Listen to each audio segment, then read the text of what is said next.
Punjabi radio USA ਸੁਣ ਰਹੇ ਸਾਰੇ ਸਰੋਤਿਆਂ ਨੂੰ ਬਲਤੇਜ ਪੰਨੂ ਦੀ ਸਤਿ ਸ਼੍ਰੀ ਅਕਾਲ ਪ੍ਰਵਾਨ ਹੋਵੇ। ਇਸ ਵੇਲੇ ਜਿਹੜਾ ਸਭ ਤੋਂ ਜ਼ਿਆਦਾ ਚਰਚਾ ਉਹ ਲਖੀਮਪੁਰ ਹਿੰਸਾ ਦਾ ਹੀ ਹੈ। ਪਹਿਲਾਂ ਉਹਦੇ ਉੱਤੇ ਲੇਟੈਸਟ ਜੋ ਵੀ ਹੋਣ ਰਿਹਾ ਉਹਦੇ ਉੱਤੇ ਝਾਤ ਮਾਰਦੇ ਹਾਂ। ਇੱਕ ਕੇਂਦਰੀ ਰਾਜ ਮੰਤਰੀ ਅਜੇ ਮਿਸ਼ਰਾ ਦੇ ਵਿਗੜੈਲ ਪੁੱਤ ਆਸ਼ੀਸ਼ ਮਿਸ਼ਰਾ ਨੂੰ ਦੇਰ ਰਾਤ ਅਦਾਲਤ ਪੇਸ਼ ਕੀਤਾ ਗਿਆ, ਜਿੱਥੋਂ ਉਹਨੂੰ 3 ਅਕਤੂਬਰ ਦੀ ਲਖੀਮਪੁਰ ਖੀਰੀ ਦੇ ਘਟਨਾ ਦੇ ਸੰਬੰਧ ਦੇ ਵਿੱਚ 14 ਦਿਨਾਂ ਦੇ ਵਾਸਤੇ ਜੁਡੀਸ਼ੀਅਲ ਕਸਟਡੀ 'ਚ ਭੇਜ ਦਿੱਤਾ। SP ਯਾਦਵ ਨੇ ਇਹ ਗੱਲ ਕਹੀ ਹੈ ਕਿ 12 ਘੰਟੇ ਪੁੱਛ ਪੜਤਾਲ ਤੋਂ ਬਾਅਦ ਉਹਨੂੰ ਅਦਾਲਤ 'ਚ ਪੇਸ਼ ਕੀਤਾ ਗਿਆ। ਔਰ ਇਹ ਤੋਂ ਪਹਿਲਾਂ ਸਿਹਤ ਮਾਹਰਾਂ ਦੀ ਟੀਮ ਨੇ ਉਹਦਾ ਡਾਕਟਰੀ ਮੁਆਇਨਾ ਕੀਤਾ। ਇਹ ਕਿਹਾ ਆਸ਼ੀਸ਼ ਮਿਸ਼ਰਾ ਦੇ ਪੁਲਿਸ ਰਿਮਾਂਡ ਸੰਬੰਧੀ ਇੱਕ ਅਰਜ਼ੀ ਜੁਡੀਸ਼ੀਅਲ ਮੈਜਿਸਟ੍ਰੇਟ ਕੋਲ ਦਾਖਲ ਕੀਤੀ ਗਈ ਹੈ ਅਤੇ ਅਦਾਲਤ ਨੇ ਇਸ ਅਰਜ਼ੀ ਦੇ ਉੱਤੇ ਸੁਣਵਾਈ ਅੱਜ ਭਾਵ ਕਿ ਸੋਮਵਾਰ ਨੂੰ ਕਰਨੀ ਹੈ। ਆਸ਼ੀਸ਼ ਮਿਸ਼ਰਾ 'ਤੇ ਦੋਸ਼ ਲੱਗਿਆ ਕਿ ਉਹਨਾਂ ਵਹੀਕਲਸ ਦੇ ਵਿੱਚੋਂ ਇੱਕ ਦੇ ਵਿੱਚ ਸਵਾਰ ਸੀ ਜਿਹਦੇ ਉਪ ਮੁੱਖ ਮੰਤਰੀ ਕੇਸ਼ਵ ਪ੍ਰਸਾਦ ਮੌਰਿਆ ਦਾ ਵਿਰੋਧ ਕਰਨ ਜਾ ਰਹੇ ਕਿਸਾਨਾਂ ਨੂੰ ਦਰੜਿਆ। ਇੱਕ ਸੀਨੀਅਰ ਅਧਿਕਾਰੀ ਨੇ ਦੱਸਿਆ ਕਿ ਕੇਂਦਰੀ ਮੰਤਰੀ ਦੇ ਪੁੱਤ ਨੂੰ ਜੇਲ੍ਹ ਭੇਜਿਆ ਗਿਆ, ਜਿੱਥੇ ਉਹਨੂੰ COVID-19 ਪ੍ਰੋਟੋਕਾਲ ਦੇ ਤਹਿਤ ਇਕਾਂਤਵਾਸ ਦੇ ਵਿੱਚ ਰੱਖਿਆ ਗਿਆ। ਸ਼ੁਰੂਆਤ 'ਚ ਕੈਦੀਆਂ ਨੂੰ ਮੁੱਖ ਬੈਰਕ ਤੋਂ ਦੂਰ ਇਕਾਂਤਵਾਸ ਦੇ ਵਿੱਚ ਰੱਖਿਆ ਜਾਂਦਾ, ਉਹਨੂੰ ਜੇਲ੍ਹ ਦਾ ਖਾਣਾ ਦਿੱਤਾ ਜਾ ਰਿਹਾ। ਇਕਾਂਤਵਾਸ ਦਾ ਸਮਾਂ 14 ਦਿਨ ਹੁੰਦਾ ਅਤੇ ਉਹਦੇ ਮੈਡੀਕਲ ਟੈਸਟ ਕੀਤੇ ਜਾਣਗੇ। ਮੇਰਾ ਖਿਆਲ ਬਹੁਤ ਸਾਰਿਆਂ ਨੂੰ ਇਹ ਸਮਝ ਆ ਜਾਣੀ ਚਾਹੀਦੀ ਹੈ ਗੱਲ ਕਿ ਜਿਹੜੇ ਬਾਕੀ ਕੈਦੀ ਜਾਂਦੇ ਆ ਜਿਨ੍ਹਾਂ ਦਾ ਜੁਡੀਸ਼ੀਅਲ ਰਿਮਾਂਡ ਹੁੰਦਾ ਜਾਂ ਜਿਨ੍ਹਾਂ ਨੂੰ ਸਜ਼ਾ ਹੁੰਦੀ ਹੈ, ਉਹਨਾਂ ਨੂੰ ਇਕਾਂਤਵਾਸ ਦੇ ਵਿੱਚ ਰੱਖਿਆ ਜਾਂਦਾ। ਇਹ ਮਹਿਜ਼ ਉਹਨੂੰ VIP ਟਰੀਟਮੈਂਟ ਦਿੱਤੀ ਜਾ ਰਹੀ ਹੈ। ਜਦੋਂ ਉਹਦੀ ਪੁੱਛਗਿੱਛ ਹੋ ਰਹੀ ਸੀਗੀ 12 ਵਾਰੀ ਚਾਹ ਅਤੇ ਬਿਸਕੁਟ ਲਿਆਂਦੇ ਗਏ। ਕਿਹੋ ਜਿਹੀ ਟਰੀਟਮੈਂਟ ਸੀ ਕਿ ਅੰਦਰ ਕਮਰੇ ਦੇ ਬਿਠਾ ਕੇ ਇੱਕ ਡਰਾਮਾ ਕੀਤਾ ਜਾ ਰਿਹਾ ਬਹੁਤ ਵੱਡਾ ਕਿ ਦੇਖੋ ਅਸੀਂ ਬੜੀ ਸਖਤ ਪੁੱਛਗਿੱਛ ਕਰ ਰਹੇ ਹਾਂ। 13 ਘੰਟੇ ਹੁਣ ਤੱਕ ਦੀ ਕਿਸੇ ਵੀ ਸਿੱਟ ਦੇ ਵੱਲੋਂ ਕੀਤੀ ਗਈ ਸਭ ਤੋਂ ਲੰਬੀ ਪੁੱਛਗਿੱਛ ਹੈ। ਜਿਹੜੀ ਅਖੀਰਲੀ ਸਭ ਤੋਂ ਲੰਬੀ ਪੁੱਛਗਿੱਛ ਸੀ ਉਹ ਕਿਸੇ ਵੇਲੇ ਗੁਜਰਾਤ ਦੇ ਉਦੋਂ ਦੇ ਮੁੱਖ ਮੰਤਰੀ ਨਰਿੰਦਰ ਮੋਦੀ ਹੋਰਾਂ ਤੋਂ ਗੁਜਰਾਤ ਦੇ ਵਿੱਚ ਹੋਏ ਦੰਗਿਆਂ ਦੇ ਸੰਬੰਧ ਦੇ ਵਿੱਚ ਕੀਤੀ ਗਈ ਸੀ। ਉਹ 11 ਘੰਟੇ ਸੀ, ਇਹ 13 ਘੰਟੇ ਹੈ। ਹੁਣ ਅੱਗੋਂ ਕੀ ਹੋਊਗਾ ਅੱਜ ਦੇ ਉੱਤੇ ਇਹ ਡਿਪੈਂਡ ਆ। ਪਰ ਦੂਜੇ ਪਾਸੇ ਇਹ ਵੀ ਆ ਕਿ ਹਿੰਸਾ ਦੇ ਮਾਮਲੇ 'ਚ ਦਰਜ ਕੀਤੀ ਗਈ ਦੂਜੀ FIR ਦੇ ਵਿੱਚ ਇਹ ਕਿਹਾ ਗਿਆ ਕਿ ਖੇਤੀ ਕਾਨੂੰਨਾਂ ਦਾ ਵਿਰੋਧ ਕਰ ਰਹੇ ਮੁਜ਼ਾਹਰਾਕਾਰੀਆਂ 'ਚ ਸ਼ਾਮਲ ਮਾੜੇ ਤੱਤਾਂ ਨੇ SUV ਸਵਾਰ ਭਾਜਪਾ ਦੇ ਵਰਕਰਾਂ 'ਤੇ ਹਮਲਾ ਕਰਤਾ। FIR ਦੇ ਵਿੱਚ ਕਿਸਾਨਾਂ ਦੇ ਗੱਡੀ ਹੇਠਾਂ ਆ ਕੇ ਦਰੜੇ ਜਾਣ ਜਾਂ ਕੇਂਦਰੀ ਰਾਜ ਮੰਤਰੀ ਦੇ ਕਾਰ ਦੇ ਵਿੱਚ ਮੌਜੂਦ ਹੋਣ ਸੰਬੰਧੀ ਕੋਈ ਜ਼ਿਕਰ ਹੀ ਨਹੀਂ ਕੀਤਾ ਗਿਆ। FIR ਕਥਿਤ ਤੌਰ 'ਤੇ ਭਾਜਪਾ ਵਰਕਰਾਂ ਨੂੰ ਕੁੱਟ-ਕੁੱਟ ਕੇ ਮਾਰਨ ਸੰਬੰਧੀ 4 ਅਕਤੂਬਰ ਨੂੰ ਤਿਕੁਨੀਆ ਥਾਣੇ 'ਚ ਦਰਜ ਕੀਤੀ ਗਈ ਆ, ਜਦੋਂ ਕਿ ਇਸ ਹੋਰ FIR 'ਚ ਆਸ਼ੀਸ਼ ਮਿਸ਼ਰਾ ਦਾ ਨਾਂ ਸੀ, ਜਿਹੜਾ ਕਿ ਕਥਿਤ ਤੌਰ ਦੇ ਉੱਤੇ ਉਹਨਾਂ ਕਾਰਾਂ ਜੋ ਇੱਕ ਦੇ ਵਿੱਚ ਸਵਾਰ ਸੀ ਜਿਨ੍ਹਾਂ ਦੀ ਲਪੇਟ 'ਚ ਆ ਕੇ 4 ਕਿਸਾਨਾਂ ਦੀ ਮੌਤ ਹੋਈ ਸੀ। ਇੱਥੋਂ ਬਹੁਤੀ ਕਹਾਣੀ ਸਮਝ ਆ ਜਾਣੀ ਚਾਹੀਦੀ ਹੈ। ਉਧਰ ਸੰਯੁਕਤ ਕਿਸਾਨ ਮੋਰਚੇ ਨੇ ਕੇਂਦਰੀ ਗ੍ਰਹਿ ਰਾਜ ਮੰਤਰੀ ਅਜੇ ਮਿਸ਼ਰਾ ਟੇਨੀ ਦੇ ਪੁੱਤ ਦੀ ਗ੍ਰਿਫਤਾਰੀ 'ਤੇ ਲਾਈਆਂ ਧਾਰਾਵਾਂ ਦੇ ਉੱਤੇ ਸਵਾਲ ਚੁੱਕਦੇ ਆ। ਅਜੇ ਮਿਸ਼ਰਾ ਦੇ ਕੇਂਦਰੀ ਵਜ਼ਾਰਤ 'ਚ ਰਹਿੰਦਿਆਂ ਇਹ ਕਿਹਾ ਕਿ ਇਸ ਕੇਸ ਦੇ ਵਿੱਚ ਨਿਰਪੱਖ ਜਾਂਚ ਮੁਸ਼ਕਲ ਹੈ। ਕਿਸਾਨ ਆਗੂਆਂ ਨੇ ਘਟਨਾ ਵਾਲੀ ਥਾਂ ਤੋਂ ਸਬੂਤਾਂ ਦੇ ਨਾਲ ਛੇੜਛਾੜ ਕੀਤੇ ਜਾਣ ਦੇ ਖਦਸ਼ੇ ਵੀ ਪ੍ਰਗਟਾਏ ਨੇ। ਮੋਰਚੇ ਨੇ ਕੇਂਦਰ ਸਰਕਾਰ ਨੂੰ ਅਜੇ ਮਿਸ਼ਰਾ ਨੂੰ ਕੇਂਦਰੀ ਵਜ਼ਾਰਤ ਦੇ ਵਿੱਚੋਂ ਬਰਖਾਸਤ ਕਰਨ ਲਈ 11 ਅਕਤੂਬਰ ਤੱਕ ਦਾ ਸਮਾਂ ਦਿੱਤਾ ਹੈ, ਜਿਹਦੇ ਮਗਰੋਂ ਮੋਰਚੇ ਦੇ ਵੱਲੋਂ ਕੌਮੀ ਪੱਧਰ ਦਾ ਸੰਘਰਸ਼ ਵਿੱਢਿਆ ਜਾਊਗਾ। ਮੋਰਚੇ ਦੇ ਆਗੂ ਡਾਕਟਰ ਦਰਸ਼ਨਪਾਲ ਨੇ ਇਹ ਗੱਲ ਕਹੀ ਹੈ ਕਿ ਅਜੇ ਮਿਸ਼ਰਾ ਦਾ ਮੋਦੀ ਸਰਕਾਰ ਦੇ ਵਿੱਚ ਮੰਤਰੀ ਬਣੇ ਰਹਿਣਾ ਸਮਝ ਤੋਂ ਪਰੇ ਹੈ। ਉਹਨਾਂ ਨੇ ਕਿਹਾ ਕਿ ਰਾਜ ਮੰਤਰੀ ਦੀ ਦੁਸ਼ਮਣੀ ਅਤੇ ਨਫ਼ਰਤ ਭੜਕਾਉਣ, ਅਪਰਾਧਿਕ ਸਾਜ਼ਿਸ਼, ਕਥਿਤ ਕਾਤਲਾਂ ਨੂੰ ਪਨਾਹ ਦੇਣ ਅਤੇ ਨਿਆਂ ਦੇ ਵਿੱਚ ਰੁਕਾਵਟ ਪਾਉਣ ਦੀ ਭੂਮਿਕਾ ਰਹੀ ਹੈ। ਉਹਨਾਂ ਨੇ ਇਹ ਗੱਲ ਕਹੀ ਹੈ ਕਿ ਜਿੰਨੀ ਦੇਰ ਤੱਕ ਉਹ ਮੰਤਰੀ ਰਹਿੰਦਾ ਇਹ ਜਾਂਚ ਹੋ ਹੀ ਨਹੀਂ ਸਕਦੀ ਸਹੀ।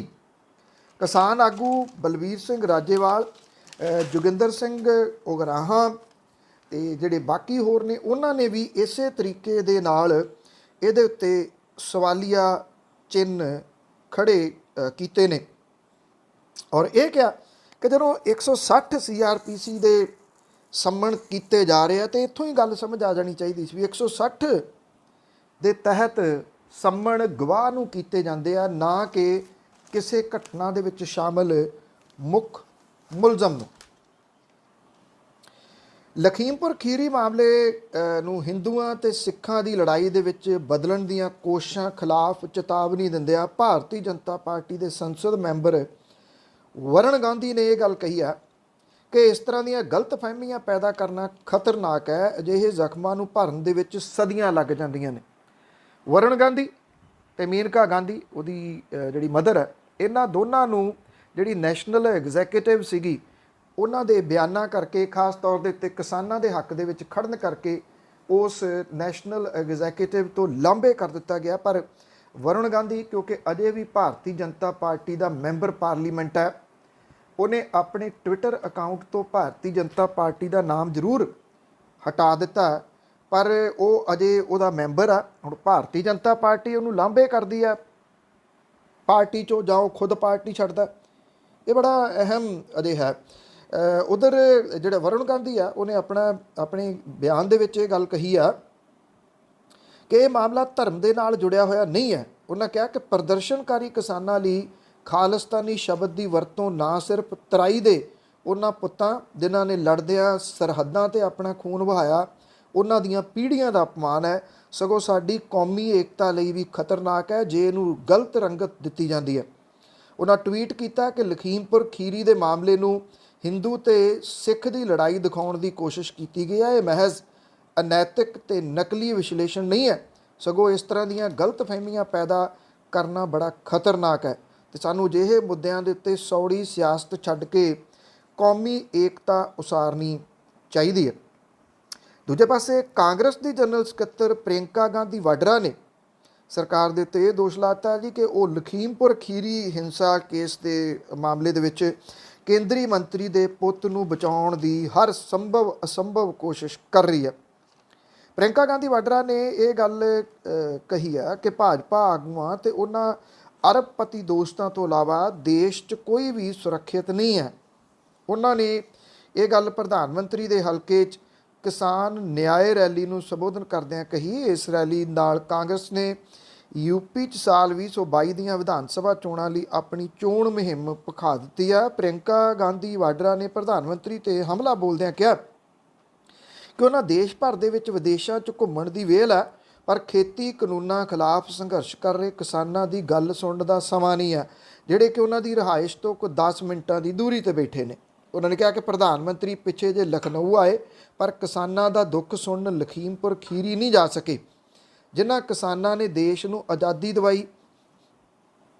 ਪ੍ਰਿਯੰਕਾ ਨੇ ਵੀ ਦੋਸ਼ ਲਾਇਆ ਕਿ ਮਹਾਤਮਾ ਗਾਂਧੀ ਦੇਸ਼ ਦੀ ਆਜ਼ਾਦੀ ਲਈ ਇਸ ਲਈ ਲੜੇ ਤਾਂ ਕਿ ਗਰੀਬਾਂ ਤੇ ਕਿਸਾਨਾਂ ਨੂੰ ਇਨਸਾਫ ਮਿਲ ਸਕੇ, ਪਰ ਇਸ ਸਰਕਾਰ ਦੇ ਨਿਜ਼ਾਮ 'ਚ ਲੋਕ ਇਨਸਾਫ ਦੀ ਉਮੀਦ ਗਵਾ ਚੁੱਕੇ ਨੇ। ਇਹਦੇ ਉੱਤੇ ਰਾਹੁਲ ਗਾਂਧੀ ਨੇ ਫਿਰ ਇੱਕ ਵਾਰੀ ਵੱਡਾ ਹਮਲਾ ਬੋਲਿਆ ਪ੍ਰਧਾਨ ਮੰਤਰੀ ਦੇ ਉੱਤੇ, ਔਰ ਉਹਨੇ ਇਹ ਗੱਲ ਕਹੀ ਹੈ ਕਿ ਕਿਸਾਨਾਂ ਤੇ ਭਾਜਪਾ ਵਰਕਰਾਂ ਦੀਆਂ ਮੌਤਾਂ ਦੇ ਉੱਤੇ ਚੁੱਪਧਾਰੀ ਬੈਠੇ ਨੇ ਪ੍ਰਧਾਨ ਮੰਤਰੀ। ਮਹਿੰਗਾਈ ਉੱਤੇ ਵੀ ਕੁਝ ਨਹੀਂ ਬੋਲ ਰਹੇ, ਪਰ ਉਦੋਂ ਹਿੰਸਕ ਹੋ ਜਾਂਦੇ ਆ ਜਦੋਂ ਉਹਨਾਂ ਦੀ ਆਲੋਚਨਾ ਕੀਤੀ ਜਾਂਦੀ ਹੈ ਜਾਂ ਉਹਨਾਂ ਦੇ ਮਿੱਤਰਾਂ ਨੂੰ ਸਵਾਲ ਕੀਤੇ ਜਾਂਦੇ ਨੇ। ਫੌਜ ਮੁਖੀ ਜਨਰਲ MM ਨਰਵਾਣੇ ਦੇ ਵੱਲੋਂ ਕੀਤੀ ਟਿੱਪਣੀ ਕਿ ਚੀਨ ਉੱਥੇ ਹੀ ਰਹੂਗਾ ਤੇ ਵੀ ਰਾਹੁਲ ਗਾਂਧੀ ਨੇ ਕੇਂਦਰ ਸਰਕਾਰ ਨੂੰ ਨਿਸ਼ਾਨਾ ਬਣਾਇਆ। ਫੌਜ ਮੁਖੀ ਨੇ ਇਹ ਵੀ ਕਿਹਾ ਕਿ ਪੂਰਬੀ ਲਦਾਖ 'ਚੋਂ ਚੀਨ ਛੇਤੀ ਪਿੱਛੇ ਹਟਣ ਵਾਲਾ ਨਹੀਂ। ਗਾਂਧੀ ਨੇ ਸਵਾਲ ਕੀਤਾ ਕਿ ਚੀਨ ਉੱਥੇ ਹੀ ਰਹੇਗਾ, ਕਿੱਥੇ, ਸਾਡੀ ਧਰਤੀ ਉੱਤੇ। ਇੱਕ ਹੋਰ ਟਵੀਟ ਦੇ ਵਿੱਚ ਕਾਂਗਰਸ ਪ੍ਰਧਾਨ ਨੇ ਕਿਹਾ ਕਿ ਤੇਲ ਕੀਮਤਾਂ ਲਗਾਤਾਰ ਵਧ ਰਹੀਆਂ ਨੇ, ਪਰ ਪ੍ਰਧਾਨ ਮੰਤਰੀ ਚੁੱਪ ਬੈਠੇ ਆ। ਚੀਨ ਦੀ ਗੱਲ ਚੱਲੀ ਹੈ ਤੇ ਉੱਤੇ ਵੀ ਥੋੜ੍ਹੀ ਜਿਹੀ ਰੌਸ਼ਨੀ ਪਾ ਦਈਏ ਕਿ ਭਾਰਤ ਤੇ ਚੀਨ ਦੇ ਦਰਮਿਆਨ 13ਵੇਂ ਗੇੜ ਦੀ ਫੌਜੀ ਵਾਰਤਾ ਹੋਈ, ਜਿਹੜੀ ਕਿ ਪੂਰਬੀ ਲਦਾਖ ਦੇ ਬਾਕੀ ਰਹਿੰਦੇ ਖੇਤਰਾਂ 'ਚੋਂ ਸਰਹੱਦ ਤੋਂ ਵਾਧੂ ਫੌਜ ਸੱਦਣ ਦੇ ਉੱਤੇ ਕੇਂਦਰਿਤ ਰਹੀ। ਵਾਰਤਾ ਦੇ ਦੌਰਾਨ ਲਾਈਨ ਆਫ ਐਕਚੁਅਲ ਕੰਟਰੋਲ ਨੇੜਿਓਂ ਫੌਜ ਸੱਦਣ ਦੀ ਪ੍ਰਕਿਰਿਆ ਨੂੰ ਅੱਗੇ ਵਧਾਉਣ ਦਾ ਮੁੱਦਾ ਉੱਭਰਿਆ। ਫੌਜੀ ਵਾਰਤਾ ਦੇ ਵਿੱਚ ਦਿਪਸਾਂਗ, ਹੌਟ ਸਪ੍ਰਿੰਗਸ, ਗੋਗਰਾ ਤੇ ਡੈਮਚੌਕ ਖੇਤਰਾਂ ਦੇ ਵਿਵਾਦ ਦਾ ਹੱਲ ਛੇਤੀ ਕੱਢਣ ਉੱਤੇ ਵੀ ਜ਼ੋਰ ਪਾਇਆ ਗਿਆ। ਸਰਕਾਰੀ ਸੂਤਰਾਂ ਨੇ ਇਹ ਦੱਸਿਆ ਕਿ ਚੀਨ ਵਾਲੇ ਪਾਸੇ ਮੋਲਡੋ ਬਾਰਡਰ ਚੌਕੀ ਦੇ ਉੱਤੇ 10:30 ਵਜੇ ਸ਼ੁਰੂ ਹੋਈ ਇਹ ਗੱਲਬਾਤ। ਦੋਵਾਂ ਧਿਰਾਂ ਦੇ ਵਿਚਾਲੇ ਕੁਝ 8.5 ਘੰਟੇ ਚੱਲੀ। ਰਾਤ ਦੇ 7 ਵਜੇ ਤੱਕ ਇਹ ਗੱਲਬਾਤ ਹੁੰਦੀ ਰਹੀ। ਕੋਰ ਕਮਾਂਡਰ ਦੀ ਵਾਰਤਾ ਦਾ ਕੇਂਦਰ ਪੈਟਰੋਲਿੰਗ ਪੁਆਇੰਟ 15 PP 15 ਰਿਹਾ। ਇੱਥੋਂ ਫੌਜ ਦੀ ਰੁਕੀ ਹੋਈ ਵਾਪਸੀ ਬਹਾਲੀ ਕਰਨ ਦੇ ਉੱਤੇ ਜ਼ੋਰ ਦਿੱਤਾ ਗਿਆ। ਜਿਹੜੀ ਅਧਿਕਾਰਤ ਤੌਰ ਦੇ ਉੱਤੇ ਬੇਸ਼ੱਕ ਵਾਰਤਾ ਦੀ ਕੋਈ ਜਾਣਕਾਰੀ ਨਹੀਂ ਦਿੱਤੀ ਗਈ। ਭਾਰਤ ਦੇ ਵਿਦੇਸ਼ ਮੰਤਰੀ ਐਸ ਜੈਸ਼ੰਕਰ ਤੇ ਉਹਨਾਂ ਦੇ ਚੀਨੀ ਹਮਰੁਤਬਾ ਵੈਗ ਯੀ ਨੇ 3 ਹਫ਼ਤੇ ਪਹਿਲਾਂ ਮੁਲਾਕਾਤ ਕੀਤੀ ਸੀ। ਜੈਸ਼ੰਕਰ ਨੇ ਚੀਨ ਦੇ ਵਿਦੇਸ਼ ਮੰਤਰੀ ਨੂੰ ਸੁਨੇਹਾ ਦਿੱਤਾ ਸੀਗਾ ਕਿ ਦੋਵਾਂ ਧਿਰਾਂ ਨੂੰ ਪੂਰਬੀ ਲੱਦਾਖ ਦੇ ਵਿੱਚ ਬਕਾਇਆ ਵਿਵਾਦਤ ਮੁੱਦਿਆਂ 'ਤੇ ਹੱਲ ਲਈ ਕੰਮ ਕਰਨਾ ਚਾਹੀਦਾ। ਔਰ ਦੋਵੇਂ 16 ਸਤੰਬਰ ਨੂੰ SCO ਸਿਖਰ ਸੰਮੇਲਨ ਦੇ ਦੌਰਾਨ ਦੁਸ਼ੰਬੇ ਦੇ ਵਿੱਚ ਮਿਲੇ ਸੀਗੇ। ਇਹ ਤੋਂ ਪਹਿਲਾਂ 12ਵੇਂ ਗੇੜ ਦੀ ਗੱਲਬਾਤ 31 ਜੁਲਾਈ ਨੂੰ ਹੋਈ ਸੀ। ਗੱਲਬਾਤ ਤੋਂ ਬਾਅਦ ਦੋਵਾਂ ਧਿਰਾਂ ਨੇ ਗੋਗਰਾ ਤੋਂ ਫੌਜਾਂ ਸੱਦੀਆਂ ਸੀਗੀਆਂ ਔਰ ਇਸ ਸਟੈਪ ਨੂੰ ਇਲਾਕੇ ਦੇ ਵਿੱਚ ਸ਼ਾਂਤੀ ਸਥਿਰਤਾ ਕਾਇਮ ਕਰਨ ਦੇ ਯਤਨ ਦੇ ਵਜੋਂ ਵੇਖਿਆ ਗਿਆ ਸੀਗਾ। 13ਵੇਂ ਗੇੜ ਦੀ ਗੱਲਬਾਤ ਹਾਲ ਹੀ ਵਿੱਚ ਵਾਪਰੀਆਂ 2 ਘਟਨਾਵਾਂ ਤੋਂ ਬਾਅਦ ਹੋਈ ਹੈ ਔਰ ਚਾਈਨਾ ਦੀ ਫੌਜ ਨੇ ਉੱਤਰਾਖੰਡ ਦੇ ਬਰਹੋਟੀ ਸੈਕਟਰ ਤੇ ਅਰੁਣਾਚਲ ਪ੍ਰਦੇਸ਼ ਦੇ ਤਵਾਂਗ ਸੈਕਟਰ ਦੇ ਵਿੱਚ ਭੜਕਾਹਟ ਪੈਦਾ ਕਰਨ ਦਾ ਯਤਨ ਕੀਤਾ ਸੀਗਾ। ਪਿਛਲੇ ਹਫ਼ਤੇ ਭਾਰਤ ਤੇ ਚੀਨ ਦੀ ਫੌਜ ਦੇ ਵਿਚਾਲੇ ਤਵਾਂਗ ਸੈਕਟਰ ਦੇ ਵਿੱਚ ਇੱਕ ਟਕਰਾਅ ਹੋਇਆ ਸੀਗਾ। ਹਾਲਾਂਕਿ ਦੋਵਾਂ ਧਿਰਾਂ ਦੇ ਕਮਾਂਡਰਾਂ ਦੀ ਗੱਲਬਾਤ ਤੋਂ ਬਾਅਦ ਇਹਨੂੰ ਛੇਤੀ ਹੱਲ ਕਰ ਲਿਆ ਗਿਆ ਸੀ। ਚਾਈਨਾ ਜਿਹੜਾ ਹੈ ਉਹਦੀ ਫੌਜ ਲਗਾਤਾਰ ਇਹਨਾਂ ਸਰਹੱਦਾਂ ਦੇ ਉੱਤੇ ਅੱਗੇ ਵਧ ਰਹੀ ਹੈ।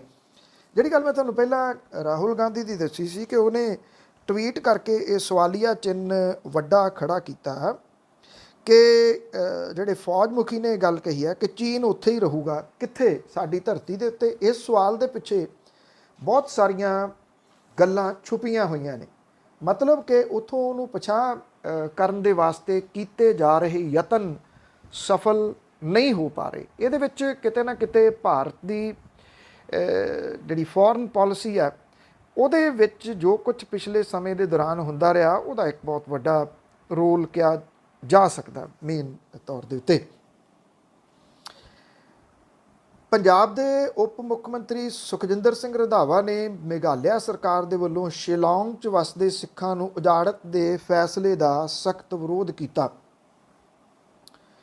ਔਰ ਉਹਨਾਂ ਦੇ ਹੱਕ ਦੇ ਵਿੱਚ ਆਵਾਜ਼ ਉਠਾਈ ਹੈ। ਰੰਧਾਵਾ ਨੇ ਇਸ ਫੈਸਲੇ ਦੇ ਖਿਲਾਫ ਕੇਂਦਰੀ ਗ੍ਰਹਿ ਮੰਤਰੀ ਤੇ ਮੇਘਾਲਿਆ ਦੇ ਮੁੱਖ ਮੰਤਰੀ ਨੂੰ ਚਿੱਠੀ ਲਿਖ ਕੇ ਰੋਸ ਜ਼ਾਹਰ ਕਰਨ ਦਾ ਫੈਸਲਾ ਕੀਤਾ। ਉਹਨਾਂ ਦੱਸਿਆ ਹੈ ਕਿ 2 ਵਰ੍ਹੇ ਪਹਿਲਾਂ ਪੰਜਾਬ ਸਰਕਾਰ ਦੇ ਵਫਦ ਨੇ ਸ਼ਿਲੌਂਗ ਦਾ ਦੌਰਾ ਕਰਕੇ ਉੱਥੇ ਵਸਦੇ ਸਿੱਖ ਭਾਈਚਾਰੇ ਨੂੰ ਮਿਲ ਕੇ ਭਰੋਸਾ ਦਿੱਤਾ ਸੀਗਾ ਕਿ ਉਹਨਾਂ ਦੇ ਉਜਾੜੇ ਦੇ ਖਿਲਾਫ ਆਵਾਜ਼ ਬੁਲੰਦ ਕੀਤੀ ਜਾਊਗੀ। ਉਹਨਾਂ ਨੇ ਮੇਘਾਲਿਆ ਦੇ ਜਿਹੜੇ ਉੱਥੋਂ ਦੇ ਉਪ ਮੁੱਖ ਮੰਤਰੀ ਨੇ ਪ੍ਰਿਸਟਨ ਟਾਈਮਸੌਂਗ ਦੀ ਅਗਵਾਈ ਦੇ ਹੇਠ ਬਣੀ ਉੱਚ ਪੱਧਰੀ ਕਮੇਟੀ ਦੀਆਂ ਸਿਫਾਰਿਸ਼ਾਂ ਦੇ ਆਧਾਰ ਦੇ ਉੱਤੇ ਮੇਘਾਲਿਆ ਕੈਬਨਿਟ ਦੇ ਵੱਲੋਂ ਥੇਮਲਿਊ ਮਾਲੋਂਗ ਇਲਾਕਾ, ਜਿਹੜੀ ਪੰਜਾਬੀ ਲੇਨ ਦੇ ਤੌਰ ਦੇ ਉੱਤੇ ਜਾਣਿਆ ਜਾਂਦਾ, ਉਹਦੇ ਵਿੱਚ ਰਹਿੰਦੇ ਸਿੱਖਾਂ ਨੂੰ ਦੂਜੀ ਥਾਂ ਵਸਾਉਣ ਦਾ ਵਿਰੋਧ ਕੀਤਾ ਸੀ।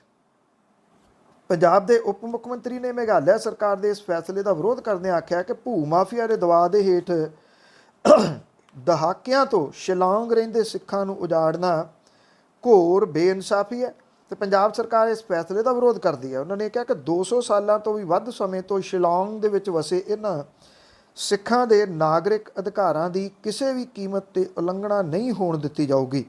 ਰੰਧਾਵਾ ਦਾ ਇਹ ਕਹਿਣਾ ਕਿ ਭਾਜਪਾ ਦੀ ਸ਼ਮੂਲੀਅਤ ਵਾਲੀ ਮੇਘਾਲਿਆ ਦੀ NDA ਸਰਕਾਰ ਨੂੰ ਇਹ ਫੈਸਲਾ ਤੁਰੰਤ ਵਾਪਸ ਲੈਣਾ ਚਾਹੀਦਾ ਹੈ। ਇਹ ਵੀ ਕਿਹਾ ਕਿ NDA ਸਰਕਾਰ ਪੂਰੇ ਦੇਸ਼ ਦੇ ਵਿੱਚ ਵਸਦੇ ਘੱਟ ਗਿਣਤੀਆਂ ਨੂੰ ਸੁਰੱਖਿਆ ਦਾ ਮਾਹੌਲ ਤੇ ਵਿਸ਼ਵਾਸ ਪੈਦਾ ਕਰਨ ਦੇ ਵਿੱਚ ਫੇਲ ਰਹੀ ਹੈ, ਜਿਹਦੀਆਂ ਤਾਜ਼ਾ ਉਦਾਹਰਨਾਂ ਜੰਮੂ ਕਸ਼ਮੀਰ ਤੇ ਉੱਤਰ ਪ੍ਰਦੇਸ਼ ਦੇ ਵਿੱਚ ਵੀ ਮਿਲਦੀਆਂ ਨੇ। ਕੋਈ ਇਹ ਗੱਲ ਤਾਂ ਹੈ ਕਿ ਜਿਹੜੀਆਂ ਮਾਈਨੋਰਿਟੀਜ਼ ਨੇ, ਘੱਟ ਗਿਣਤੀਜ਼ ਨੇ, ਉਹਨਾਂ ਦੇ ਵਿੱਚ ਜਿਹੜੀ ਇਹ ਕਿਤੇ ਨਾ ਕਿਤੇ ਇਨਸਿਕਿਉਰਿਟੀ ਬੜੇ ਵੱਡੇ ਪੱਧਰ ਦੇ ਉੱਤੇ ਆ ਰਹੀ ਹੈ। ਇਹ ਸ਼ਰਾਰਤਾਂ ਦਾ ਇੱਕ ਪ੍ਰਮੁੱਖ ਕਾਰਨ ਹੈ। ਸ਼ਰਾਰਤ ਕੀਤੀ ਜਾਂਦੀ ਹੈ, ਛੇੜ ਕੇ ਦੇਖਿਆ ਜਾਂਦਾ। ਇੱਥੇ ਬੜੀ ਮਹਿੰਗੀ ਬਿਜਲੀ ਵਰਤਣੀ ਪੈ ਰਹੀ ਆ ਪੰਜਾਬ ਦੇ ਲੋਕਾਂ ਦੇ ਵੱਲੋਂ ਤੇ ਹੁਣ ਪੰਜਾਬ ਸਰਕਾਰ ਨੇ ਲੋਕਾਂ ਦੇ ਬਿਜਲੀ ਦੇ ਬਿੱਲ ਵੱਡੇ ਪੱਧਰ ਦੇ ਉੱਤੇ ਘਟਾਉਣ ਦੇ ਵਾਸਤੇ ਜਿਹੜੇ ਯਤਨ ਕੀਤੇ ਆ ਉਹਨੂੰ ਲੈ ਕੇ ਵਾਹਵਾ ਰੌਲਾ ਪੈ ਗਿਆ। ਯਤਨ ਕੀ ਆ ਕਿ ਪੰਜਾਬ ਦੇ ਵਿੱਚ ਬਿਜਲੀ ਦੇ 6 ਤੋਂ 7 ਘੰਟੇ ਕੱਟ ਲੱਗਣੇ ਸ਼ੁਰੂ ਹੋ ਗਏ ਨੇ। ਬਿਜਲੀ ਉਤਪਾਦਨ 60% ਰਹਿ ਗਿਆ। 5 ਯੂਨਿਟ ਬੰਦ ਹੋ ਗਿਆ। 2 ਦਿਨ ਤੋਂ ਕੱਟ ਤੋਂ ਕੋਈ ਰਾਹਤ ਨਹੀਂ ਮਿਲ ਰਹੀ। ਪ੍ਰਾਈਵੇਟ ਥਰਮਲਾਂ ਦੇ ਕੋਲੇ 1.5 ਦਿਨ ਦਾ ਤੇ ਸਰਕਾਰੀ ਥਰਮਲਾਂ ਦੇ ਕੋਲੇ 4 ਦਿਨ ਦਾ ਕੋਲਾ ਬਚਿਆ। ਇਸ ਵੇਲੇ 11 ਰੈਕਾਂ ਦੀ ਸਪਲਾਈ ਬੇਸ਼ੱਕ ਆਈ ਹੈ, ਇਹਦੇ ਬਾਵਜੂਦ ਪੰਜਾਬ ਵਿਚਲੇ 3 ਪ੍ਰਾਈਵੇਟ ਥਰਮਲ ਪਾਵਰ ਪਲਾਂਟਾਂ ਦੇ ਕੋਲੇ 1.5 ਦਿਨ ਦਾ ਕੋਲਾ ਬਚਿਆ, ਜਦੋਂ ਕਿ ਦੋਵੇਂ ਸਰਕਾਰੀ ਥਰਮਲਾਂ ਦੇ ਕੋਲੇ 4 ਦਿਨ ਦਾ ਕੋਲਾ। ਲੋਕਾਂ ਨੂੰ ਕਈ ਘੰਟਿਆਂ ਦੇ ਬਿਜਲੀ ਕੱਟਾਂ ਦੇ ਨਾਲ ਜੂਝਣਾ ਪੈ ਰਿਹਾ। ਪਾਵਰਕਾਮ ਨੇ ਅਧਿਕਾਰਤ ਤੌਰ ਦੇ ਉੱਤੇ ਐਲਾਨ ਕੀਤਾ, ਪਾਵਰਕਾਮ ਨੇ ਭਾਵੇਂ ਇਹ ਕੱਟ ਬੁੱਧਵਾਰ ਤੱਕ ਲਾਏ ਜਾਣ ਦੀ ਗੱਲ ਆਖੀ ਆ, ਪਰ ਐਕਸਪਰਟ ਇਹ ਕਹਿੰਦੇ ਆ ਕਿ ਕੋਲੇ ਦਾ ਸੰਕਟ 1 ਮਹੀਨਾ ਹੋਰ ਚੱਲ ਸਕਦਾ।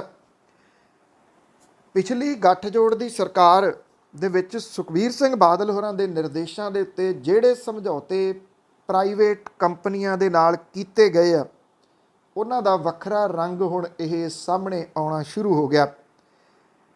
ਜਦੋਂ ਹੱਥ ਵੱਢ ਕੇ ਸਰਕਾਰੀ ਥਰਮਲ ਪਲਾਂਟ ਸਾਰੇ ਤੁਸੀਂ ਉਜਾੜ ਦਿੱਤੇ, ਪ੍ਰਾਈਵੇਟਾਂ ਦੇ ਹੱਥ ਪੈ ਗਏ, ਹੁਣ ਉਹ ਆਪਣੇ ਤਰੀਕੇ ਦੇ ਨਾਲ ਚੱਲਣਗੇ, ਤੁਹਾਨੂੰ ਉਂਗਲੀਆਂ ਦੇ ਉੱਤੇ ਨਚਾਉਣਗੇ। ਇਹਦੇ ਉੱਤੇ ਸਿਆਸਤ ਸ਼ੁਰੂ ਹੋਣੀ ਸੀ, ਹੋ ਗਈ ਆ। ਜਿਨ੍ਹਾਂ ਨੇ ਸਮਝੌਤੇ ਕੀਤੇ ਉਹ ਵੀ ਰੌਲਾ ਪਾਈ ਜਾਂਦੇ ਆ, ਜਿਨ੍ਹਾਂ ਨੇ 4.5 ਸਾਲ ਡੱਕਾ ਤੋੜ ਕੇ ਦੋਹਰਾ ਨਹੀਂ ਕੀਤਾ ਇਹਨਾਂ ਸਮਝੌਤਿਆਂ ਦੇ ਬਾਰੇ 'ਚ ਰੌਲਾ ਉਹ ਵੀ ਪਾਈ ਜਾਂਦੇ ਆ।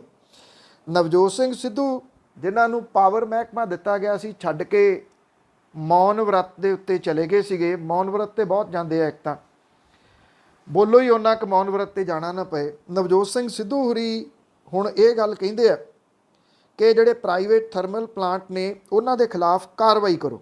ਉਹਨਾਂ ਕਿਹਾ ਕਿ ਜਦੋਂ ਇਹਦੇ ਵਿੱਚ ਸ਼ਾਮਲ ਹੈ ਕਿ ਉਹ ਜਿਹੜਾ 30 ਦਿਨਾਂ ਦੇ ਕੋਲੇ ਦਾ ਭੰਡਾਰ ਰੱਖਣਗੇ, ਭਾਵ ਕਿ ਮਹੀਨੇ ਦਾ। ਉਹ ਕਹਿੰਦੇ ਜੇ ਕੋਲੇ ਦਾ ਭੰਡਾਰ ਉਹ 30 ਦਿਨ ਦਾ ਨਹੀਂ ਰੱਖ ਸਕੇ ਤੇ ਇਹਦਾ ਮਤਲਬ ਉਹ ਸਮਝੌਤਾ ਹੈ ਉਹਨਾਂ ਨੇ ਉਲੰਘਣਾ ਕੀਤੀ ਹੈ, ਤੇ ਇਸ ਸਮਝੌਤੇ ਦੇ ਤਹਿਤ ਤੁਸੀਂ ਉਹਨਾਂ ਦੇ ਰੱਦ ਕਰ ਦਿਓ ਸਮਝੌਤੇ। ਤੇ ਇਹ ਵੀ ਕਿਹਾ ਕਿ ਪੰਜਾਬ ਨੂੰ ਪਛਤਾਉਣ ਦੀ ਥਾਂ ਤਿਆਰੀ ਕਰਨੀ ਚਾਹੀਦੀ ਹੈ। ਇਹ ਵੀ ਕਿਹਾ ਕਿ ਜਿਹੜੇ ਸੋਲਰ ਨੇ ਉਹ ਲਾਏ ਜਾਣੇ ਚਾਹੀਦੇ ਨੇ। ਇਹ PPA ਤੇ ਗ੍ਰਿਡ ਦੇ ਨਾਲ ਜੁੜੇ ਰੂਫਟਾਪ ਸੋਲਰ ਜਿਹੜੇ ਉਹ ਲੱਗਣੇ ਚਾਹੀਦੇ ਨੇ। ਗੱਲ ਤਾਂ ਠੀਕ ਹੈ, ਪਰ ਸਿੱਧੂ ਸਾਹਿਬ ਕੋਈ ਸੋਲਰ ਰਾਤੋਂ ਰਾਤ ਥੋੜ੍ਹੀ ਲੱਗ ਜਾਣੇ। ਇਹ ਤਾਂ ਸਰਕਾਰ ਦੀਆਂ ਪਾਲਿਸੀਜ਼ ਹੁੰਦੀਆਂ ਨੇ। ਅੱਜ ਜੇ ਤੁਸੀਂ ਸੋਲਰ ਪਲਾਂਟ ਲਾਉਣਾ ਹੈ, ਬਿਜਲੀ ਬੋਰਡ ਵਾਲੇ ਤੁਹਾਡੇ ਪੈਰ ਹੀ ਨਹੀਂ ਲੱਗਣ ਦਿੰਦੇ। ਉਹ ਤੁਹਾਨੂੰ ਜਿੰਨੇ ਬਹਾਨੇ ਬਣਾਉਂਦੇ ਆ, ਕਿਤੇ ਜਾ ਕੇ ਪਤਾ ਤਾਂ ਕਰੋ। ਉਹਨਾਂ ਦੇ ਕੋਲੇ ਉਹੋ ਜਿਹਾ ਢਾਂਚਾ ਹੀ ਹੈ ਨਹੀਂ ਗਾ ਜਿਹੜਾ ਕਿ ਤੁਹਾਡੇ ਸੋਲਰ ਤੋਂ ਬਿਜਲੀ ਅੱਗੇ ਟਰਾਂਸਫਾਰਮਰਾਂ ਨੂੰ ਪਹੁੰਚਾਈ ਜਾ ਸਕੇ। ਇਹ ਗੱਲਾਂ ਨੇ, ਸਿਆਸਤ ਹੈ ਜਿਹੜੀ ਹੋ ਰਹੀ ਹੈ। ਉਧਰ ਮੁਆਵਜ਼ੇ ਦੇ ਵਾਸਤੇ ਮਨਪ੍ਰੀਤ ਬਾਦਲ ਦੀ ਰਿਹਾਇਸ਼ ਦੇ ਮੂਹਰੇ ਕਿਸਾਨ ਡਟ ਗਏ ਨੇ। ਦੋਨੋਂ ਬੂਹੇ ਉਹਦੇ ਬੰਦ ਕਰ ਦਿੱਤੇ ਆ। ਮੋਰਚੇ ਦੇ 6 ਦਿਨ ਪੂਰੇ ਹੋਣ ਤੋਂ ਬਾਅਦ ਵੀ ਮਨਪ੍ਰੀਤ ਬਾਦਲ ਉਹਨਾਂ ਦੀ ਸਾਰ ਲੈਣ ਨਹੀਂ ਪਹੁੰਚੇ।